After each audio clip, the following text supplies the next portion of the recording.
अस्सलातु वस्सलामु अलैका या रसूलल्लाह सल्लल्लाहु अलैहि वआलिहि वसल्लम। अस्सलामु अलैकुम रहमतुल्लाहि व बरकातहू। आज दुरूद शरीफ का एक और वाक़या मैं आपको सुनवाऊंगी ताहिर भाई की ज़ुबानी, जिनका नाम मक्की भाई मैंने रखा है क्योंकि वो मक्का शरीफ में रहते हैं और वो भी यही बात कहते हैं कि उनको जो भी मिला है वो दुरूद शरीफ के करम और नजर करम की वजह से मिला है। तो आए उनकी ज़ुबानी उनका वाक़या सुनते हैं। अस्सलाम वालेकुम रहमतुल्लाहि व बरकातहू। बाजी, बहुत सी दुआ आपके लिए और उस कार खैर के लिए जो आप दुरूद पाक फैलाने की शक्ल में एक अजीम मिशन पर हैं, और अल्लाह पाक आपकी इस कोशिश को अपनी बारगाह में कबूल फरमाए और इस कोशिश के सदके अल्लाह पाक आपको बहुत ज्यादा दुरूद पाक पढ़ने वाला बना दे और क़यामत के आपको हज़रत पाक सल्लल्लाहु अलैहि वसल्लम के बहुत ही करीब जगह अता करे। आमीन। बच्चे, आपने बहुत से वाक़यात शेयर किए, कितने ही बहन भाइयों ने अपने सच्चे ख्वाब बयान किए, लेकिन आज मैं आपको एक ऐसा अपना मुशाहिदा पेश करूंगा जो मैंने मस्जिद नबवी में बैठ के किया और जागती आंखों से किया। हमारे उस्ताद मोहतरम हमेशा ये ताकीद करते रहे, बल्कि स्टिल करते हैं, कि नमाज पढ़ने से बदन की ताकत रहती है, या बदन की ताकत नमाज पढ़ने में है, दिमाग की ताकत तिलावत कुरान पाक में है और रूह की ताकत दुरूद सलाम पेश करने में है। इंसान जितना ज्यादा दुरूद सलाम पढ़ता है, उसके अंदर रूहानी एनर्जी उसी तरह बढ़ती रहती है, जो रूह को तवाना करती है, पाक करती है और साफ रखती है।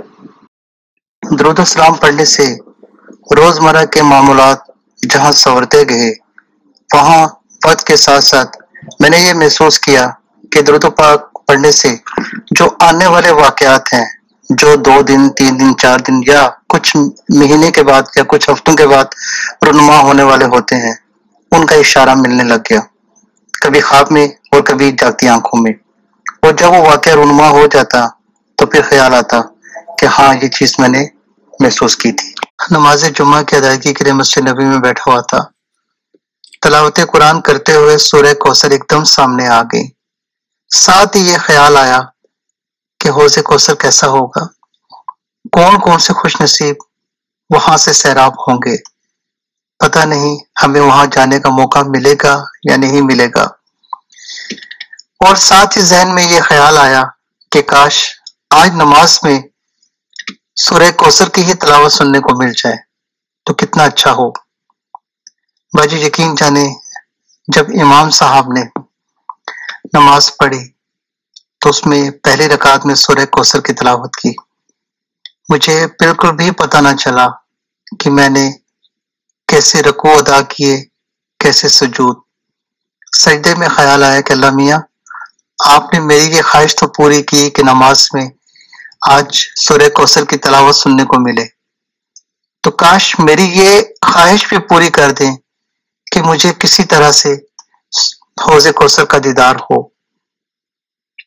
सेकंड रकात में इमाम साहब ने सूरह 3 पढ़ी और जब मैं सजदे में गया तो एकदम मुझे ऐसा फील हुआ कि मेरी आंखों के सामने अंधेरा छा गया है और मुझे हौज़े कौसर की ज़ियारत नसीब हुई।